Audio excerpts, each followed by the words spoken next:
Hello friends, திலகா கிச்சனில் இருந்து திலகா பேசுகிறேன். இன்றைக்கி ஒரு லஞ்சு செய்ய ரெடி ஆகிட்டோம்.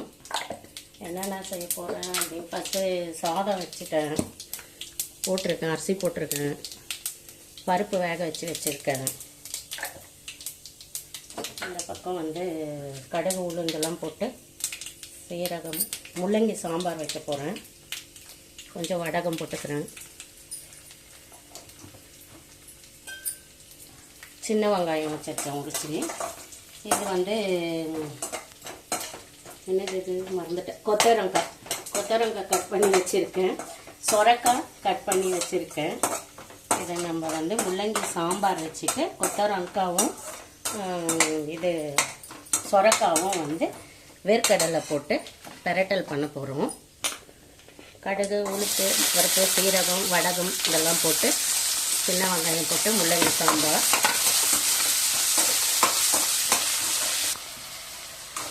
வெங்காயம் தக்காளி இதெல்லாம் நல்லா வதங்கிட்டுருக்கு. இதுலேயே இந்த முள்ளங்கியும் போட்டு வதக்கிக்கலாம்.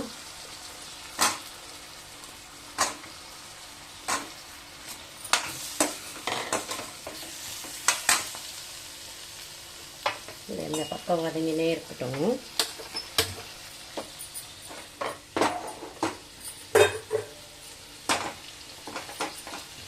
கொஞ்சமாக இதுக்காக கொத்தரங்காய்க்கும் சொரக்காய்க்கும் வேர்க்கடலை வறுத்துக்கலாம். பச்சை வேர்க்கடலை வறுத்துக்கலாம். இந்த மாதிரி பொரியலுக்கெலாம் நம்ம செய்யும் போது ஃப்ரெஷ்ஷாக பச்சை வேர்க்கடலை வறுத்து போட்டோம்னா டேஸ்ட் நல்லாயிருக்கும். கொஞ்சம் வறுத்து வச்சுக்கிறேன்.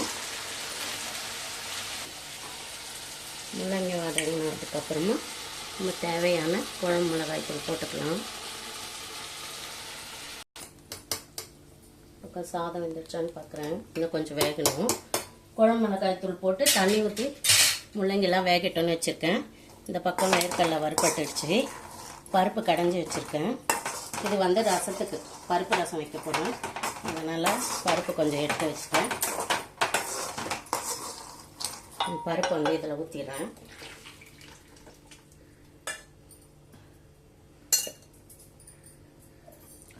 பருப்பு அதில் ஊற்றிட்டேன். கொத்தரங்காய் ஒரு விசில் விட்டு எடுத்துக்க போகிறேன். சீக்கிரம் வேலை ஆகணுன்னா ஒரு விசில் விட்டு தண்ணியை இருத்துட்டோம்னா நம்மளுக்கு அந்த துவர்ப்பு தன்மை கொஞ்சம் கொத்தரங்காயில் கம்மியாக இருக்கும். நான் ஒரு விசில் விட்டு எடுத்துக்கிறேன். இதில் கொத்தரங்காய், மஞ்சத்தூள் கொஞ்சம், உப்பு கொஞ்சம், பெருங்காயத்தூள்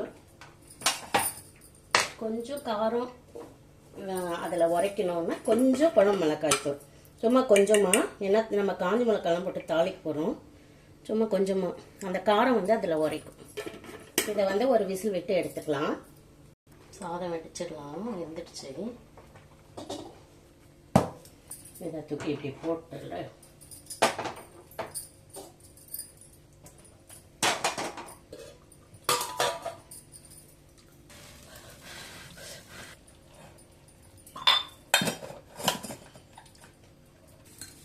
எண்ணெய் காஞ்ச உடனே கடுகு உளுந்து போட்டு ரசம் தாளிச்சிடலாம். இந்த பூண்டு தக்காளி கருவேப்பிலை இதெல்லாம் போட்டு பருப்பு தண்ணி போட்டு கரைச்சி வச்சுருக்கேன்.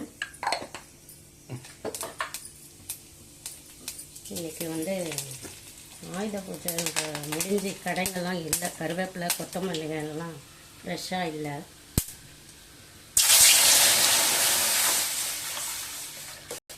ஒரு விசில் வருது, ஆஃப் பண்ணிடலாம். ஒரு விசில் வந்த உடனே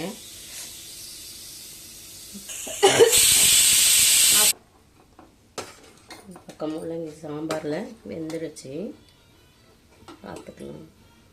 வெந்துடுச்சு. புளி ஊற்றிட்டு ரசப்பொடி போட்டு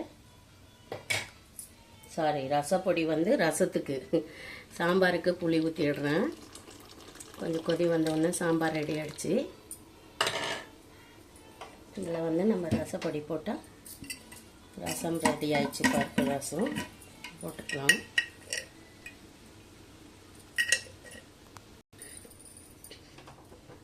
ரசம் ஒரு கிணத்துல ஊற்றிடலாம். கருவேப்பிலை கொத்தமல்லிலாம் டிமாண்டு. பெருங்காயத்தூள் இதில் போட்டுக்கலாம். இங்கே ஒரு 4 மிளகா வறுத்துக்க போகிறேன் வேர்க்கடலைக்கு. சும்மா கொஞ்சோண்டு எண்ணெய் ஊற்றிருக்கேன், ஒரு 1/4 டீஸ்பூன் ஊற்றிருக்கேன். இதில் வந்து காரத்துக்கு நம்ம காஞ்ச மிளகாய், ஒரு 2 காஞ்ச மிளகாய் சும்மா லைட்டாக வறுத்துட்டோம்னா அந்த வேர்க்கடையிலெல்லாம் காரம் வந்து நல்லா பிடிக்கும். வறுத்து பவுடர் பண்ணிக்கலாம், அவ்வளோதான். ஒரே நிமிஷம் ஆஃப் பண்ணிட்டேன். குழம்பு ரெடி ஆகிடுச்சு. வேறு இதுக்கு மாற்றிக்கலாம். இதுவும் ஆஃப் பண்ணிடுறேன். இந்த பக்கம் கடாய் வச்சுருக்கேன், இந்த பக்கமும் வச்சுக்கலாம்.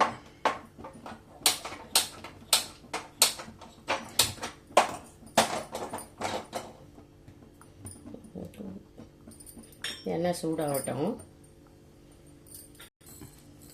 கொஞ்சமாக கடுகு,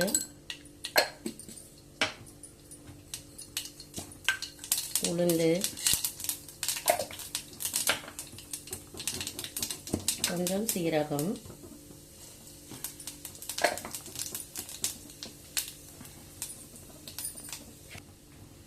ஒரு 1/2 வெங்காயம், காஞ்ச மிளகாய் வந்து ஒரு 2 காஞ்ச மிளகாய் கிள்ளி போட்டுக்கலாம். இது வந்து சொரக்காய் தாளிக்கிறதுக்கு. அதே மாதிரி இந்த பக்கம் கொத்தவரங்காய் தாளிக்க போகிறேன். கொஞ்சமாக கடுகு,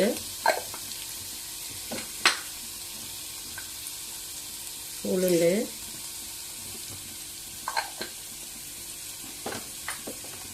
கொஞ்சம் சீரகம் இதெல்லாம் பொரியட்டும். இந்த கடுகு சீரகம்லாம் பொரிஞ்சிச்சு. கொத்தவரங்காய்க்கு கொஞ்சம் பூண்டு தட்டி போட்டுக்கிறேன். வெங்காயம், ஒரு 1/2 வெங்காயம் நல்லா வதக்கிக்கலாம்.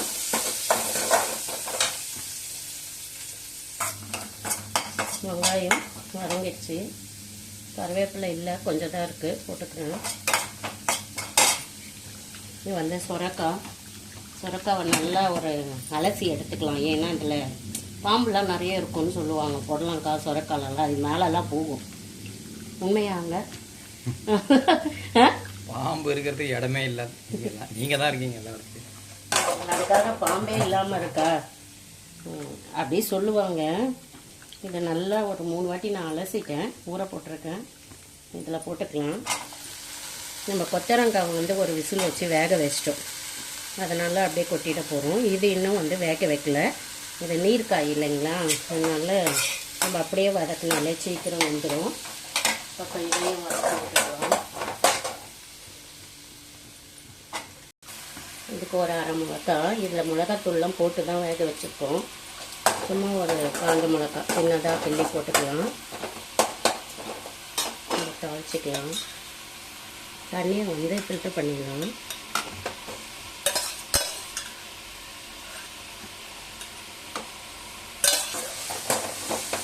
நல்லா மிக்ஸ் பண்ணிக்கோங்க.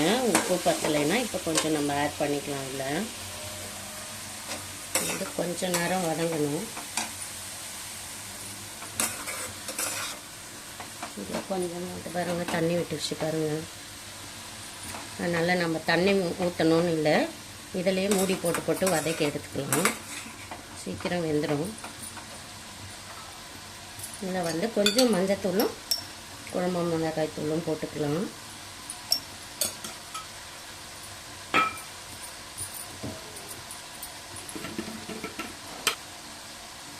ஒரு டீஸ்பூன் குழம்பு மிளகாய் தூள் போட்டிருக்கேன். நல்லா இந்த தண்ணியிலேயே வதங்கட்டும். அதுக்குள்ளே நம்ம வேர்க்கடலையை அரைச்சி எடுத்துகிட்டு வந்துடும். சொரக்காய் வந்து அந்த தண்ணியிலே வந்துடுச்சு. நீங்கள் சப்போஸ் தண்ணி பத்தலை, வேகலை அப்படின்னா தண்ணியை வந்து தெளிச்சிக்கலாம். உப்பு கொஞ்சம் கம்மியாக இருக்குது, உப்பு போட்டுக்கிறேன். காரம் கூட வேணும்னா இந்த டைம் மிளகுத்தூள் இருந்தால் ஆட் பண்ணிக்கலாம். இந்த காரம் போதுமாக இருக்கும். ஏன்னா நம்ம வேர்க்கடலையில் வந்து காஞ்ச மிளகாய் பூண்டு போட்டு அரைச்சிருக்கோம். நல்லா வெந்துடுச்சு. இது சொரக்காய் வந்து உடம்புக்கு அவ்வளோ நல்லது.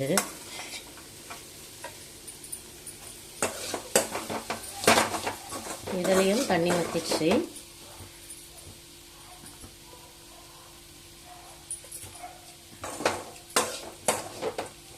இதுவே காய் பிடிக்காதவங்களுக்கு வேர்க்கடலாம் போட்டு செஞ்சு கொடுத்தோம்னா எல்லா பசங்களும் சாப்பிடும்னு இல்லை, கொஞ்சம் பசங்க சாப்பிடும். என்னங்க சொல்கிறீங்க? சில அடங்காத பசங்க தான் சாப்பிடாதுங்க. எப்படி பண்ணி கொடுத்தாலும் சாப்பிடாதுங்க. நல்லா குறைன்னு அரைச்சிருக்கேன். இதுலேயும் போட்டுக்கலாம். நல்லா மிக்ஸ் பண்ணிக்கலாம். வறுத்த வேர்க்கடலை தான் ஒரு 2 நிமிஷத்தில் ரெடி ஆகிடும். நம்ம முருங்கீரைக்கு வேர்க்கடலை போட்டு சாப்பிடுவோம் இல்லைங்களா, அந்த மாதிரி தான் ரொம்ப நல்லாயிருக்கும். வேர்க்கடலையும் உடம்புக்கு நல்லது தான். ஒரு 2 நிமிஷம் இருக்கட்டும், ரெடி ஆகிடும்.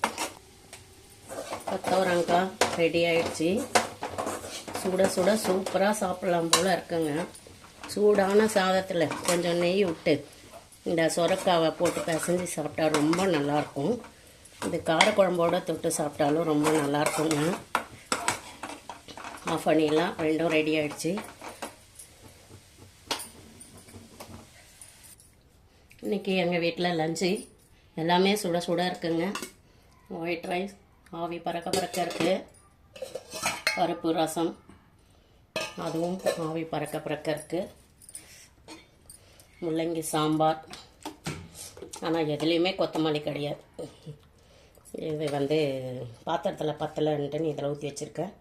முள்ளங்கி சாம்பார், சொரக்காய் பெரட்டல், அடிக்கடி மறந்துடுறேன், கொத்தவரங்காய் பெரட்டல். எங்கள் வீட்டு சமையல் இதுதான் இன்றைக்கி. இந்த வீடியோ யாருக்கெல்லாம் பிடிச்சிருந்தா ஒரு லைக்கை போட்டு கடகடன்னு சாப்பிட வாங்க. நாங்களும் சீக்கிரமாக போய் சாப்பிட்ணும். ஓகே, பாய்.